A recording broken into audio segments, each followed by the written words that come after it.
Olá, segundo ano, como que vocês estão? Espero que todos estejam bem. Na nossa aula de Biologia 1, nós estamos no livro 4 do SAS, estudando o capítulo 12.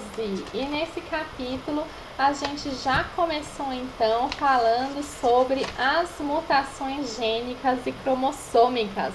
Na nossa última aula, a gente estudou sobre as mutações gênicas e as mutações cromossômicas estruturais. Então, hoje a gente vai falar sobre mutações cromossômicas numéricas. Então, por favor, pega o seu livro 4, Biologia 1, SAS, e abra aqui na página 13, gente. Quando a gente fala das mutações cromossômicas, a gente tem que lembrar, né, que a gente está falando de mutações cromossômicas numéricas, então a gente vai falar sobre os números de cromossomos. Então, cabe a nós lembrar que as células somáticas dos indivíduos diploides apresentam um par de cada cromossomo, certo? E esse número é característico da espécie. Então, por exemplo, nós, seres humanos, nós temos 2N igual a 46 cromossomos. Então, nós temos duas cópias de cada cromossomo, sendo 23 pares, certo? E daí que existem fenômenos atípicos que são capazes de provocar alterações nesse número, nesses 46 cromossomos. Essas alterações, elas podem ocorrer de forma espontânea ou elas podem ser induzidas pelo homem. Existem dois tipos de alterações, as euploidias e as aneuploidias. As euploidias vão envolver todo o genoma, então é toda a cópia que vai estar duplicada ou toda a cópia que vai estar deletada, tá bom? E daí no caso das euploidias, a gente não encontra isso assim nos seres humanos, né? Por quê? Porque ela vai ser aí incompatível com a vida, tá bom? Então a gente vai falar desse caso falando sobre vegetais, que é muito comum ocorrer nos vegetais, e o homem usa essa manipulação genética para ter novas variações de vegetais, tá bom? Então a gente pode ver aqui um exemplo que ocorre na natureza na própria página 13. Como que isso ocorre? Gente, gametas diploides podem se originar pela não disjunção de cromossomos homólogos durante aí a meiose, né? Então a gente já viu que na meiose tem que ocorrer a disjunção dos cromossomos homólogos. Se isso não ocorrer, todos os cromossomos não, né, ocorrer essa disjunção, ó aqui, ó. Então a gente tinha 2N igual a 4, duplicou, era para aqui ter a disjunção dos cromossomos homólogos na meiose normal. Teve uma meiose anormal, então aqui essa célula primeira da meiose 1 não tem nada de material genético dentro dela, e essa teve todos os cromossomos. Então essa célula ficou 2N. E daí quando faz a meiose 2, essas células ficam 2N, né, simples, porque essa tá 2N duplicado. Então eu tenho um gameta com o mesmo número aqui, ó, 2N, 2N. E a gente sabe que em plantas é comum ter autofecundação, né? A gente está aprendendo isso em Biologia 2. E daí, aqui tendo autofecundação, como é a mesma espécie, né? Eu tô com o mesmo número de gametas aqui, é viável essa autofecundação. Então, eu vou ter um zigoto 8N. E daí eu tenho uma nova espécie aqui. Um zigoto que eu chamo de autopoliploide ou tetraploide, aqui nesse caso, tá bom? E daí eu tenho aqui uma nova espécie, diferente dos seus antecessores e isolado reprodutivamente dos seus antecessores. E o homem estudando isso, entendendo que nesse caso a aloploipoidia pode ser originada também de cruzamentos interespecíficos ou intergenéticos que ocorrem na natureza ou também que resultam de cruzamentos artificiais, o homem se usa disso, né, para originar espécies de interesse econômico.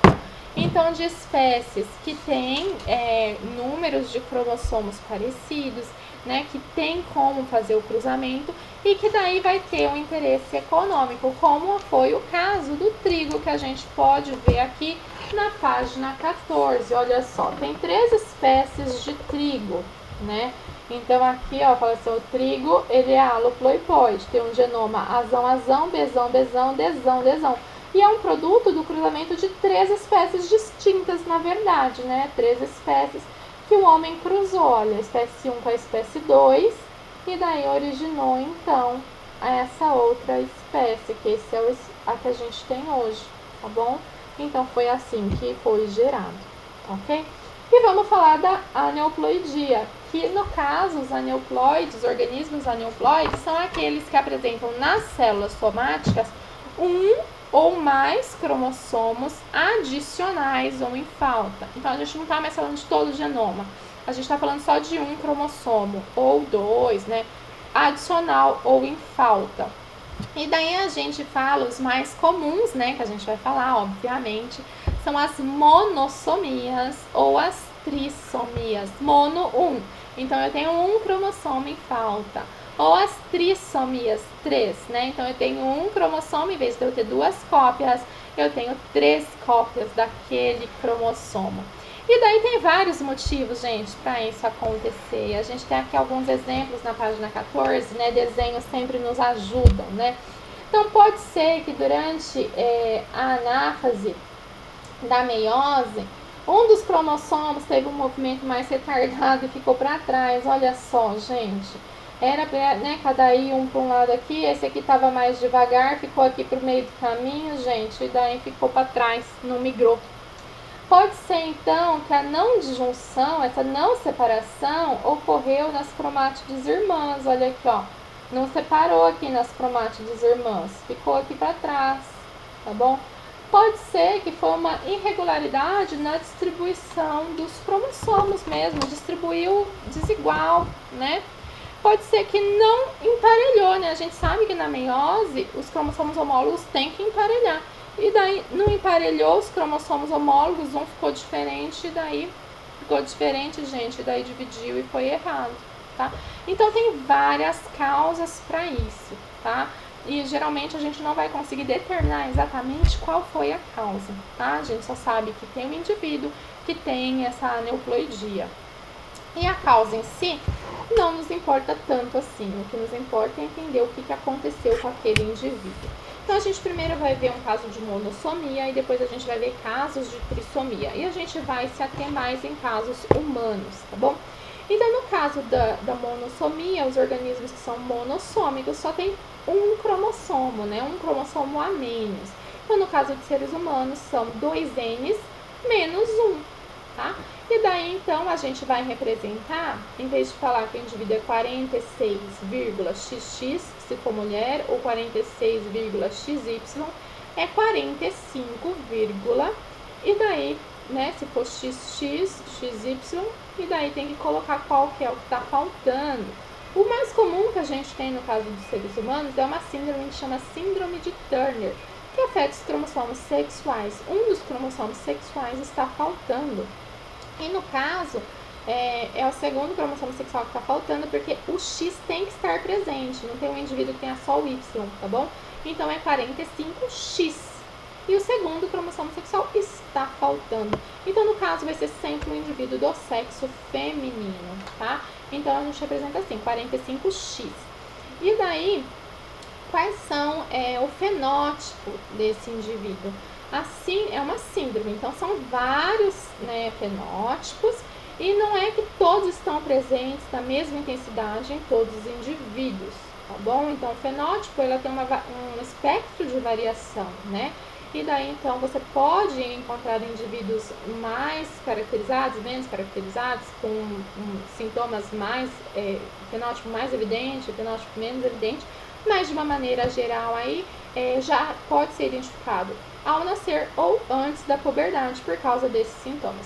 Baixa estatura, as gônadas, né? Então os ovários são vestigiais, né? Às vezes nem desenvolvidos estão. Pescoço alado, então o pescoço aqui ele é mais aberto assim, tá? Muitas das vezes. O tórax é mais largo, o implante do cabelo é mais baixo, então quando começa aqui o cabelo, esse início aqui do cabelo, ele costuma ser mais para baixo, tá bom? A frequência de anomalias renais e cardiovasculares é mais elevada do que quando comparado com a população em geral. E daí, quando vai fazer o exame de cariótipo, olha só, para ver os cromossomos, daí só identifica um cromossomo sexual, não tem o segundo cromossomo sexual, não tem nem X nem Y, só tem um X. E o outro não tem, tá bom? Então, no caso da mulher, deveria ter o outro cromossomo sexual, só tem um. E assim, então, que diagnostica molecularmente, né, através de um exame molecular, essa síndrome.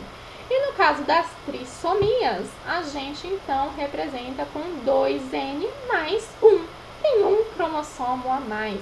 E daí então a gente tem, dependendo de qual é o cromossomo a mais, a gente representa de alguma forma, tá? E daí geralmente é uma não disjunção dos cromossomos. Então o cromossomo ficou junto. Então um dos gametas trouxe um cromossomo a mais. E daí juntou com o outro, que só trazia um cromossomo, e daí ficou 3 cromossomos. Qual cromossomo? Depende, gente. A maioria das trissomias são incompatíveis com a vida, mas tem algumas trissomias que são bem características, né, na nossa população. A mais conhecida que nós temos é a síndrome de Down, que é a trissomia do cromossomo 21. Mas também temos a síndrome de Edwards, que é a trissomia do cromossomo 18, a síndrome de Patot, que é a do cromossomo 13, e a de Klinefelter, que é a dos cromossomos sexuais, que é XXY. Tem alguns outros tipos de trissomia do cromossomo sexual, que é a 47XYY e a 47XXX, tá bom? E a gente então vai falar um pouquinho sobre cada uma delas. Então, a síndrome de Down, bem característica, né? Aqui na página 16, a gente tem tanto o cariótipo, né? Evidenciando aqui os 3 cromossomos X. Aqui um exame mostrando, ó, na célula, aqui, ó, marcou o cromossomo 21. Então, dá pra gente ver, ó, que em uma célula eu tenho 3 cromossomos 21, aqui outra célula também, ó, 3 cromossomos 21. E uma fotografia aqui, né, um fenótipo bem característico da síndrome de Down. Obviamente, todas essas síndromes, elas costumam receber o nome do cientista, o sobrenome do cientista que a caracterizou, tá bom? Ela costumava ser diagnosticada logo ao nascimento, porque a face é bem característica, tá? Hoje a gente tem uma série de exames no pré-natal que já conseguem diagnosticar durante o pré-natal, por causa da medida do distanciamento dos ossos da face, né? O distanciamento dos olhos, né? E do desenvolvimento da face, o distanciamento da nuca também. E daí, se há necessidade, se essas medidas estão alteradas, daí dá para coletar material de células do feto durante, né, a gravidez da mãe, para fazer então esse exame que mostrou aqui para vocês, que está então marcado fluorescente os cromossomos 21 para dar o diagnóstico molecular durante a gestação, para que essa mãe receba a orientação e se prepare durante já a gestação para o nascimento e recebimento adequado dessa criança, ok? E quais são as características fenotípicas? A baixa estatura, o pescoço curto, uma pele mais redundante na nuca, certo? Uma prega única palmar, aqui na mão a gente tem várias pregas, né? Geralmente é uma única. É a mão mais curta e larga. E além disso também há alterações nas propriedades cognitivas. Lembrando, gente, que o espectro da síndrome é amplo, tá bom? Então, por isso que a gente encontra pessoas com amplo espectro aí, diferentes, são pessoas completamente diferentes uma da outra. O que sabemos que a incidência da síndrome de Down, ela aumenta com a idade da mãe, tá bom? Então, mães com menos de 20 anos, a incidência de uma criança a cada 1.700 nascimentos. Já aumenta essa incidência de 1 para 30 nascimentos se a mãe tem mais de 45 anos, tá bom? Então, isso é por causa da formação dos gametas na mãe, de acordo com a idade materna, tá? Então, há essa associação, em alguns casos ocorre isso, tá bom? Vamos falar agora da síndrome de Edwards, que é a trissomia do cromossomo 18. Vocês podem ver aqui, então, o cariótipo, aqui 3 cromossomos 18.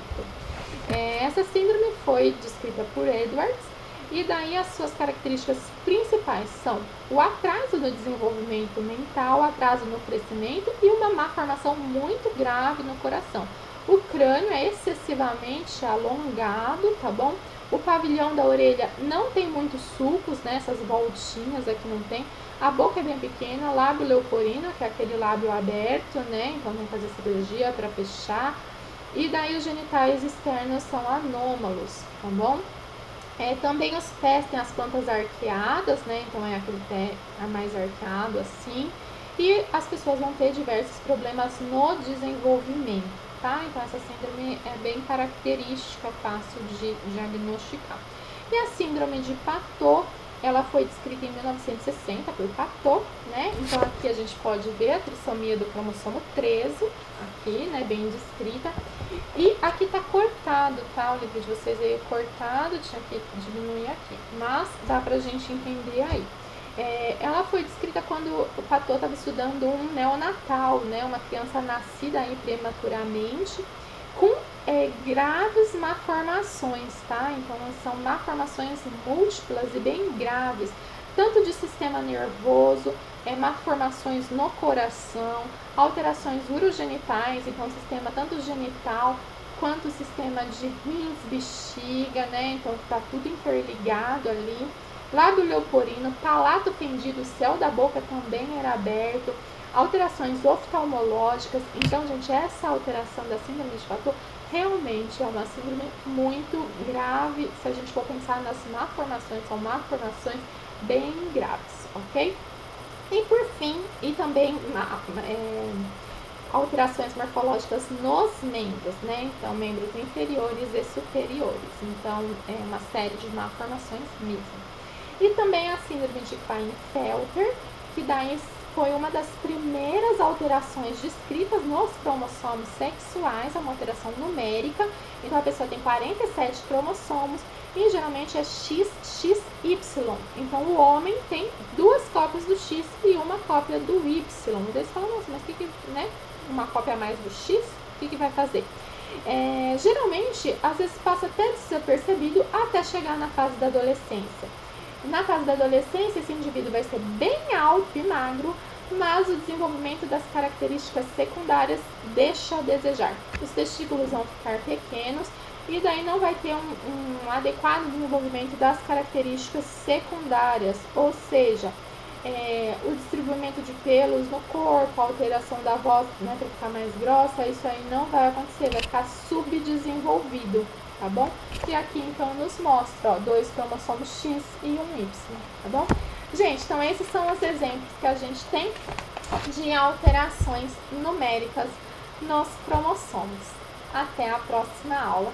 Tchau, tchau!